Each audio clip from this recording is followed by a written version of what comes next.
Hi there, welcome back to another Arty Afternoon with Horatio's Garden. And the video I've made today is about painting magnolias. And so the first part of the video, you'll see me making a colour chart of the magnolia flowers. And then in the second part of the video, you'll see me making this worksheet of the magnolia flowers again. And I've got everything set up ready. So I've got paintbrushes, I've got water set up, I've got my palette set up here, nice and clean. And I've also put a selection of paints out based on the colours I can see in these magnolia. I'm all good to go. So here comes the colour chart. So as you can see, the first thing I do is organise my palettes, and I've put around the edge every colour that I'm going to use, and I'm just mixing every colour up ready individually so that when I start to make the colour chart, I've got all the colours mixed ready to go.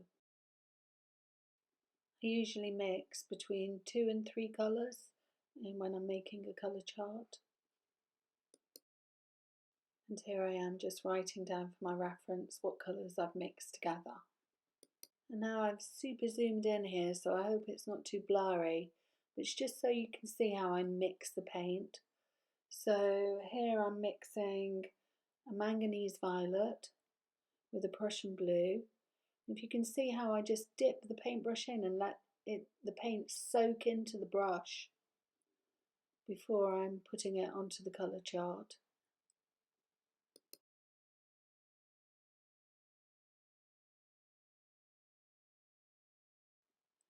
And you can see now how the colour chart's building up all the time.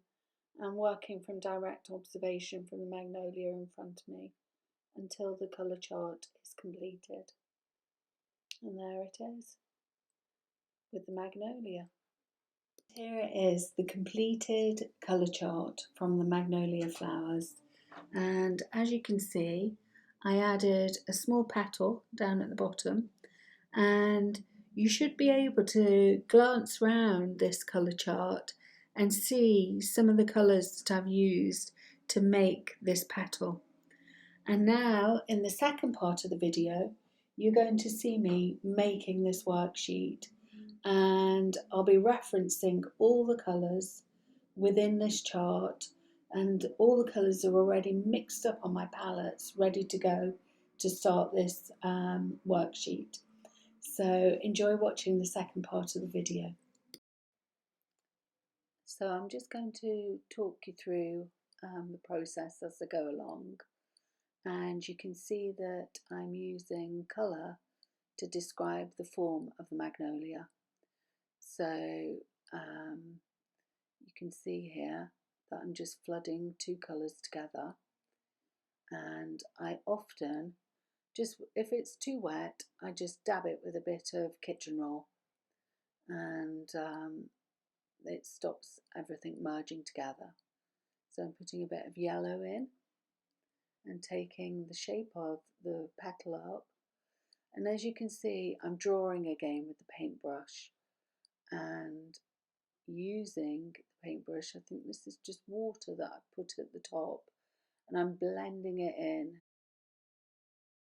and with a bit of yellow on this side.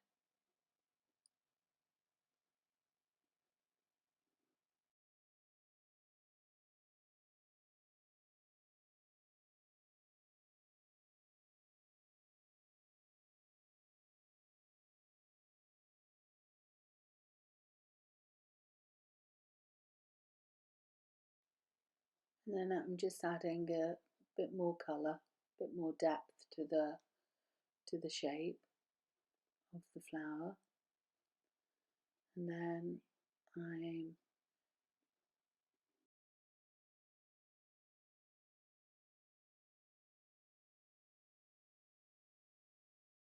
this is a manganese violet and a Prussian blue mixed together to make this lovely colour. And you could see then that I was pushing the brush into the colour so that it was taking some of the paint away. And here I'm adding some Scarlet Lake and quinacridone magenta.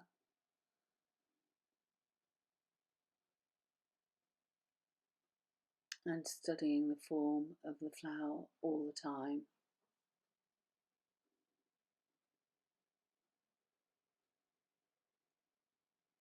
And then I'm coming down to paint the stem.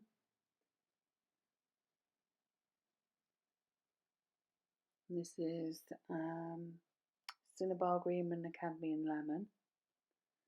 And then with some sap green added.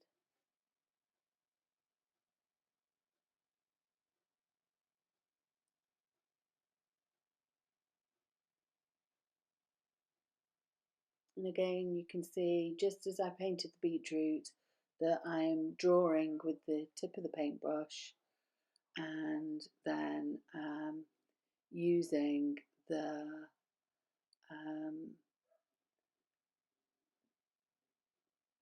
thickness of the brush to paint, to block in.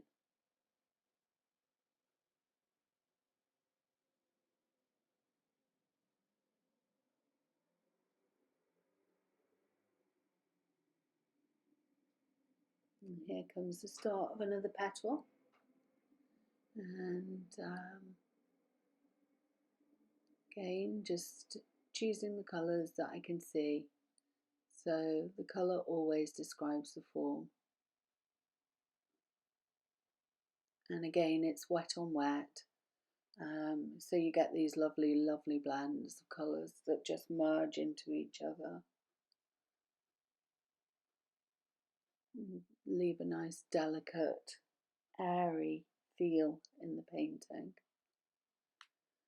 and just adding touches of colour just to give a little bit of definition, and again blotting out with the kitchen roll.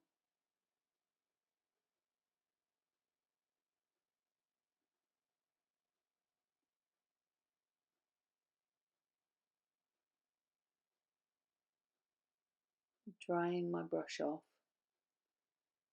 so that I just have a slight definition. And then this is the colour that I'm testing at the side.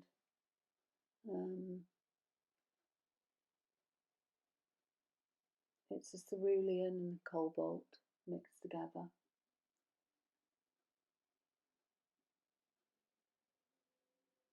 And here's another lovely blue. And see how watery it is mixed in with the top colour.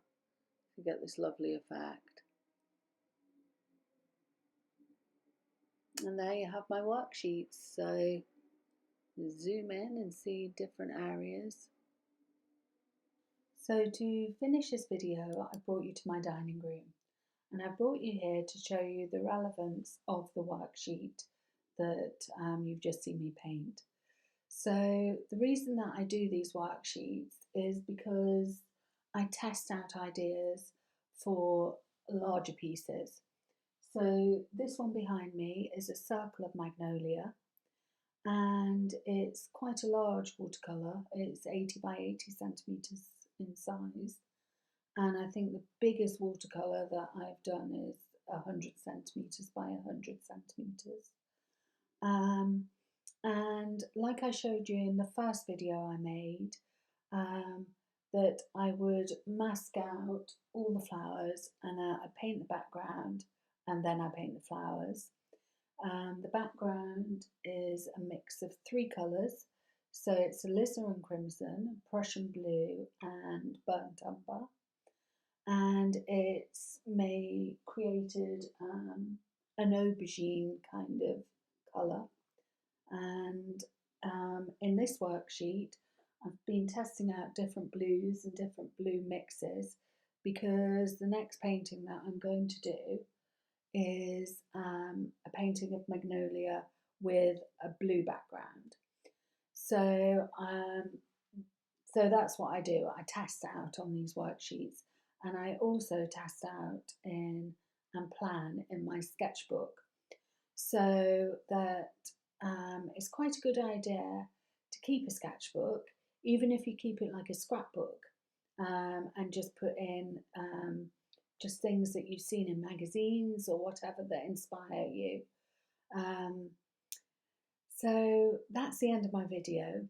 I really hope you've enjoyed watching it, and I hope that it's given you some inspiration and that you might like to pick up a paintbrush yourself and have a go at watercolour.